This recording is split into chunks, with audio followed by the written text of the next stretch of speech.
조문을 좀 밤늦게 갔다 새벽에 오느라고 핑계를 대자면 좀 늦었습니다. 오늘 말씀드릴 내용은 최근에 미국의 기업들의 디지털 혁신과 관련된 이슈 중에 우리 한국적 문화에서 보면은 야, 쟤네는 저런 방식으로 뭘 하는가라는 관점에서 관심 있게 지켜볼 만한 사안이기도 하면서 동시에 이런 새로운 변화나 어떤 트렌드가 또 우리에게 주는 시사점이 있어서 간단하게 말씀을 드리려고 합니다. 우리가 지금까지는 개인 맞춤형 서비스를 한다는 것은 대부분 이런 거였죠. 데이터 사이언티스트를 영입해서 국내는 데이터 사이언티스트도 별로 없지만은 그렇죠. 빅데이터 기술을 도입하는 거죠. 도입하는데 한국은 제가 보기에는 경제 규모 대비 전 세계에서 빅데이터를 가장 못 쓰는 나라입니다. 가장 못 쓰는 나라예요. 왜냐하면 경영진의 수준이 너무 떨어지거든요. 경영진이. 그러니까 전 세계 모든 나라가 빅데이터를 잘하는 나라의 공통점은, 한국을 제외한 모든 나라의 공통점은 빅데이터 프로젝트 이니셔티브를 누가 지냐면 CEO가 다 지고 있어요. CEO가. 한국만 이 무식한 CEO들이 CIO한테 내리는 겁니다. 그럼 CIO들 어떻게 합니까? IBM 오라클 불러서 야, 우리 위에서 쪼는데 야, 니네 솔루션 가져와봐. POC 연락이 합니다. 그죠? POC 했더니 속도는 대충 나와요. 근데 이걸 어디다 적용할지 몰라요, 아무도. 그러니까 이게 한국의 문제라는 거죠. 근데 이제 그러다 보니까 우리가 빅데이터를 하든 또 인공지능을 아까 말씀하신 거를 하든 경영상의 목적으로 어떤 부분에 우리가 이걸 적용하려는지에 대한 고민이 너무 부족하다 보니까 한국은 아직도 이 상황이 더디게 되는데 미국은 지금 어느 정도냐면 데이터 사이언티스트를 영입하거나 빅데이터 기술을 도입했는데 이게 하나의 과거의 레거시 데이터나 RDB 데이터나 외부 데이터를 활용하는 거면 상관이 없습니다. 근데 이 활용을 하는 것이 끊임없이 진화하거나 진보된 알고리즘을 계속 만들어내야 되는 이슈라면은 이게 외부 벤더들한테만 의존해서는 한계가 있을 거라는 거죠. 그래서 요즘은 아예 인공지능 회사를 인수합니다. 근데 이게 미국은 전통기업, non IT 기업이 IT 기업을 인수하는 게 지난 20년을 놓고 보면 정말 부지기수로 많습니다. 그러니까 예를 들면 월마트도 그랬고요. 월마트는 핵심 기술을 가진 애들이 있으면 얘네가 그 기술을 다른 업체한테 공급하는 걸 싫어합니다. 나만 쓰기를 원한다는 거죠. 나만 쓰기를. 얘네가 가진 좋은 솔루션을 딴 애가 쓰면은 경쟁력이 쟤들도 나처럼 높아질 수 있을 거라고 생각을 하는 겁니다.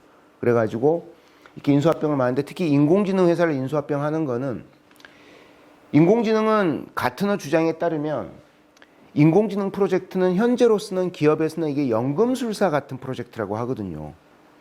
인공지능을 하는 사람에서는 어떤 알고리즘으로 어떤 아웃풋이 나올지를 알지만 우리 같은 모르는 사람이 보면은 야, 인공지능으로 저런 것까지 돼?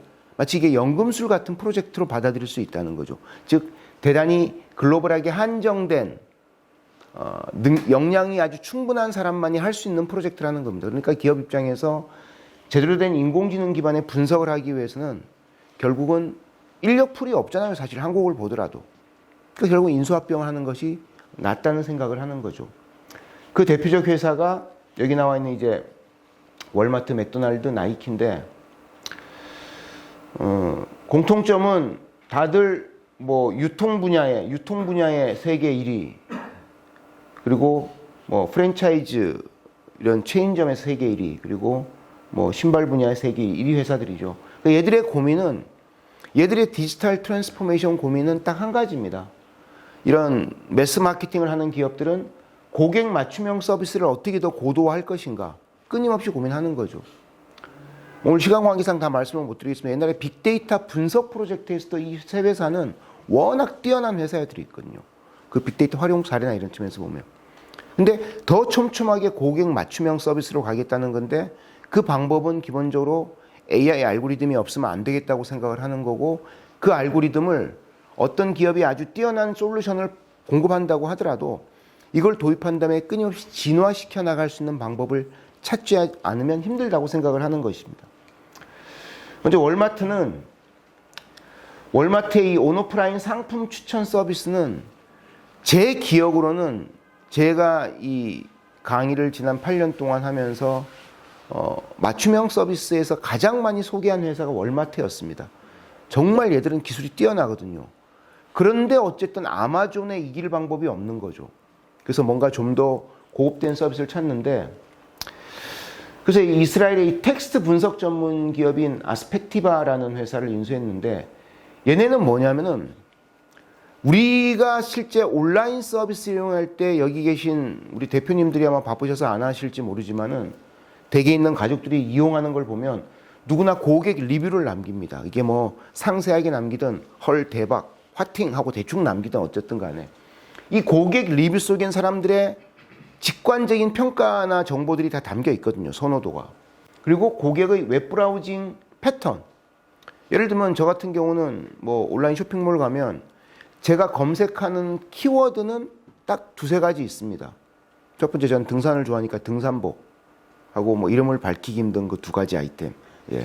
뭐 19군과 관련해서 말씀 못 드리겠습니다만, 하여튼 그런 것들. 그러니까 예를 들면 이 행동 패턴을 분석하고 제가 고객 리뷰 때 남기는, 저 고객 리뷰 때 제가 특별하게 이모티콘으로 하트 표시를 남기는 경우가 있어요. 정말 좋은 경우. 저는 절대 길게 안 씁니다. 근데 대부분의 경우는 그냥 일반적으로 뭐 잘 샀습니다. 열심히 파세요. 이렇게 남기고 말거든요. 이런 리뷰만 분석을 해도 그 사람의 어떤 제품에 대한 선호도가 어떤 건지를 다 알 수가 있다는 거죠. 그러니까 얘네 이스라엘 회사는 그것만 분석을 하는 겁니다. 웹브라우징 패턴하고 고객의 텍스트 리뷰만. 그래서 우리 조상욱 고모님이 이런 걸 좋아하는구나. 저 나이에 비해서 상당히 원색의 옷을 좋아하는구나. 이런 걸 알고서 레코멘드를 하는 거죠. 벌써 분석했어요. 그럼 알죠. 그건 알지 제가. 예. 이런 것들을 하는 거죠.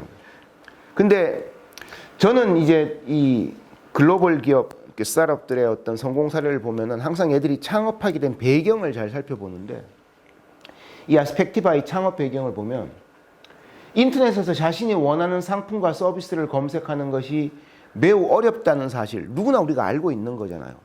그 예를 들면 저거를 어떻게 도와줄 것인가 라는 관점 창업을 한 겁니다. 그래서 얘네가 이 자연어 처리 텍스트 분석 기술과 머신러닝 기술이 아주 뛰어난 것으로 평가받고, 그러니까 월마트 입장에서는 이 두 가지 기술을 지네 입장에서 효과를 보기 위해서는 이 기술 자체를 계속 진화시켜 나갈 방법밖에 없는 것이죠.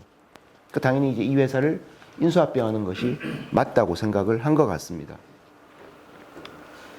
일단 맥도날드는 참 제가 보기에는 저 맛없는 햄버거가 저렇게 잘 팔리는 게 참 신기하다는 생각을 하는데, 얘네 드라이브 스루를 이용해 보신 분은, 저는 가끔 이용하거든요. 저희 집 앞에 있어가지고 제가 급하거나 할 때. 근데 사실은 좀 불편합니다. 그래서 저는 차를 세우고 매장 들어가서 키오스크를 그냥 이용하는 편이긴 한데, 드라이브 스루를 잘 이용 안 하고, 얘네 입장에서 이 드라이브 스루에서 고객들이 좀 더 편리하게 고객한테 메뉴를 레코멘드하면 고객이 손쉽게 주문하고 하는 절차를 만들기 위해서 두 회사를 인수했습니다. 하나가 이 미국의 다이내믹 일드라는 회사고, 또 하나가 이 3월에 인수했고 9월에 여기 어프렌트라는 회사를 둘 다 3억 달러 합쳐서 6억 달러에 인수했는데, 사실 이 3월에 이 회사를 인수했을 때만 하더라도, 다이내믹 일드를 인수했을 때만 하더라도 이런 것까지 인수할 거라는 생각을 아무도 못했습니다. 그러니까 얘네가 프로젝트를 하면서 이제 이런 니즈가 생긴 거죠. 다이내믹 일드는 뭐냐면, 상세한 얘네들의 시스템의 어떤 펑션들이 다 소개된 건 아닌데, 날씨나 시간, 도로교통 상황들을 고려해서 드라이브 스루에 차량이 진입하면은 그 사람에 대해서 메뉴를 레코멘드 해주는 겁니다. 가능한 빨리 할 수 있는 이런 것들을. 그 사람이 좋아할 만한, 하지만 빨리 처리될 수 있는 것들을. 그래가지고 얘네가 이거를 일단 미국 전역의 자기는 매장에 드라이브 스루 메뉴에 먼저 적용을 하고, 그 진행 상황을 고려해서 이제 우리가 이용하는 셀프 서비스 키오스크나 얘네 모바일 앱에 이제 확대 적용할 계획을 가지고 있는 거죠. 근데 제 생각에는 이걸 결국은 얘네가 이 기술을 접목하려고 하는 과정에서 제 개인적인 생각에는 프로젝트를 하다 보니까 레코멘드 했는데 사람은 야 그거 말고 뭐 줘라고 주문을 할 가능성이 높잖아요. 사람들마다. 그러다 보니까 이제 그렇게 대화형으로 주문이 들어왔을 때 이거를 결국 얘네가 이 프로젝트를 했던 이유는 드라이브 스루에서 메뉴를 주문 받는 사람을 안 쓰겠다는 거거든요. 지금은 다 전화 통화 방식으로 저쪽에 사람이 저한테 고객님 뭐 드릴까요? 물어보는데 이걸 안 쓰겠다는 겁니다. 그러면 이제 사람들의 그 음성을 인식할 수 있는 주문 시스템이 필요했던 거죠. 여기서 이 어피런트라는 회사가 얘네가 주변의 소음 환경 속에서도 사람 목소리를 잘 인식하는 기술이 있고 또 사투리나 목소리 톤, 액센트 이런 것들의 다양한 발음을 인식하는 겁니다. 예를 들면 우리 여기 다 한국 사람들이지만 우리 여기 뭐 우리 이 부사장님 같이 깔끔한 표준어 쓰시는 분과 마산 사투리 쓰는 상욱이 형의 차이는 수준 차이가 확 나잖아요. 얘기만 들으면. 예를 들어 못 알아들을 수도 있거든요. 촌스럽게. 예를 들면 그렇다는 겁니다. 형이 뭐 촌스럽다는 얘기가 아니라 사투리만 놓고 보면은 예를 들면 서울 사람들이 봤을 때는 경상도 사투리를 못 알아들을 수도 있다는 거지. 표준말. 그래서 이 회사에 이제 있게 됐을 경우에 얘네가 이 드라이브 스루의 이 프로젝트의 경험이 앞으로 어떻게 진화할지 정말 저는 개인적으로 흥미진진한 상황이라고 할 수 있고요. 나이키, 이것도 참 재밌는 사례입니다. 얘네는 수요 예측하고 재고 관리를 미국의 셀렉트라는 회사를 인수했는데 아까 앞서에서도 우리 발표를 하셨지만 수요 예측과 재고 관리는 이게 클라이언트 서버 시스템이 등장한 지난 90년부터 지난 30년간 전 세계 모든 대기업은 다 해오던 일이거든요. 특히나 ERP가 등장한 이후로, 그죠? 근데 예를 들면 좀 더 면밀한 수요 예측과 좀 더 최적화된 재고 관리는 항상 지금까지 화두가 됐던 거죠. 그러니까 이 부분에서 나이키가 이 회사를 인수했는데, 이 셀렉트가 가진 가장 큰 장점은 이 MIT 공대 교수 2명이 MIT 컴퓨터 사이언스 및 인공지능 랩에서 만든 예측 알고리즘을 기반으로 이 회사를 창업을 한 겁니다, 셀렉트를. 그래가지고 고객의 구매 패턴을 인식해서 고객 행동을 분석하고 수요를 예측하는 그런 솔루션을 공급하는 회사인데, 당연히 이제 인공지능하고 머신러닝 이제 기술을 기반으로 이해를 하는 거죠. 그래서 다양한 채널 접점에서 데이터를 수집해서 실시간으로 수요를 예측하고 동시에 이제 매장에서 재고 관리 및 판매 활동을 최적화하는 이제 그런 기술을 가진 회사입니다. 그게 당연히 매대 관리나 물류 시스템의 최적화가 가능한 것이죠. 실제 이게 기존에 얘네가 가지고 있는 전통적인 SCM 관련된 그런 솔루션들 기반에 비교했을 때 이 셀렉트가 얼마나 더 큰 정성적인 효과를 줄 것인지는 사실은 아직은 아무도 잘 모릅니다. 근데 얘네 기술이 어쨌든 미국의 많은 기존의 유통기업이나 대기업들이 사용하고 있었기 때문에 뭐 일단 기술력은 검증이 된 것 같고요. 제가 보기에 나이키가 이제 이걸 통해서 얼마나 더 큰 성과를 낼지는 지켜볼 만한 것이죠. 저는 이런 많은 디지털 혁신 사례를 개인적으로 공부하고 연구하면서 항상 보면은 제가 지금까지 연구했던 미국이나 중국, 특히 우리보다 한 10년 앞서가는 중국 기업들, 유럽 기업들을 보면은 항상 기술을 어떻게 활용할 것인가를 고민하는 사람은 아무도 없습니다. 전 세계에서 기술을 어떻게 활용할 것인가를 고민한 유일한 민족이 어디라고요? 대한민국 사람들이죠. 대한민국 기업들. 대한민국 기업들은 삼성전자가 옛날에 그랬잖아요. 인공지능 뜨니까 부회장이나 사장이 밑에 상무 전무들한테 야, 인공지능 뜨니까 우리는 뭐 먹고 살지 알아보라고. 정말 세계에서 가장 무식한 경영 방식인 거죠. 인공지능이 인공지능을 접목해야 될 고객의 니즈가 뭔지를 발견을 한 다음에 인공지능을 적용하는 것이 맞는 것이지, 인공지능 가지고 뭐 먹고 살지를 백날 알아보면 답이 나올까요? 안 나온다는 겁니다. 그러니까 문제는 한국 기업들은 고객의 니즈가 뭔지를 발견하는 노력들을 잘 안 하기 때문에 결국은 무엇을 혁신할 것인가에 대한 고민을 못하고, 그러다 보니까 다들 빅데이터가 뜨니까 다들 대표들이 야, 우리도 빅데이터 가지고 뭐 할지 알아봐 라는 식으로 말도 안 되는 요구사항들만 내린다는 거죠. 그래서 결국은 항상 무엇을 혁신할 것인가, 그 무엇을 혁신할 것인가는 지난 우리 모임 때 제가 말씀드린 아마존처럼 철저하게 모든 것을 고객 기반으로 평가하는, 그러니까 아마존은 직원들 KPI 평가할 때 80%가 자기 나와바리의 고객을 얼마나 잘하는지를 가지고 따지는 거거든요. 고객을 모르면 얘는 성과 나도 잘립니다. 고객을 모르거나 파워포인트를 쓰거나 그러면. 그래서 항상 고객에 대한 것을 알다 보면은 무엇을 혁신할 것인가를 알 수 있다는 것이고요. 그 다음에 이 디지털 혁신을 가속화하기 위해서 M&A 사례는 제가 보기에 점점 많이 늘어날 것 같습니다. 점점 많이. 워낙 미국은 자신들의 혁신을 위해서 M&A를 하는 사례가 왕왕 있었는데, 앞으로 디지털 혁신을 위해서는 점점 많이 늘어날 가능성이 있다는 게 제 개인적 생각이고요. 결국은 이제 우리가 지금의 디지털, 그러니까 이 과거의 혁신은 한국 기업들이 따라가기가 너무 좋았습니다. 예를 들면 ERP나 SCM이라는 것은 솔루션을 도입해서 앞서갔던 베스트 프랙티스를 열심히 모방하고 생고생하면 되는 거거든요. 근데 지금의 디지털 혁신은 베스트 프랙티스를 모방한다는 것이 불가능합니다. 다 워낙 케이스 바이 케이스로 다르기 때문에. 그렇기 때문에 결국은 내부적으로 알고리즘을 직접 고도화해 나갈 수 있는 전문 인력이나 기술력을 확보하는 것이 필요한데, 결국 이 방안은 결국 M&A 외에는 방법이 많지 않을 수도 있다는 것이죠, 제가 보기에.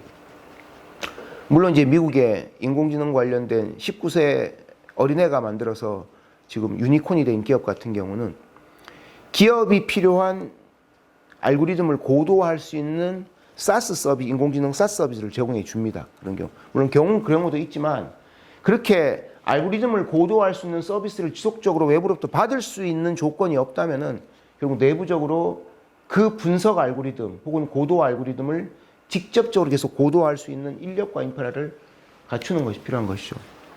또 하나는 이제 아마존, 월마트의 공통점은 이런 겁니다. 해당 핵심 기술을 경쟁사는 사용하지 못하도록 공급받으면 훨씬 싼데 회사를 인수해버립니다. 한 100배 정도 돈을 더 주고.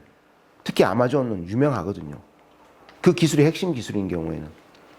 그래서 이런 것들이 앞으로 M&A 관련해서 새로운 중요한 화두가 될 것으로 생각이 됩니다.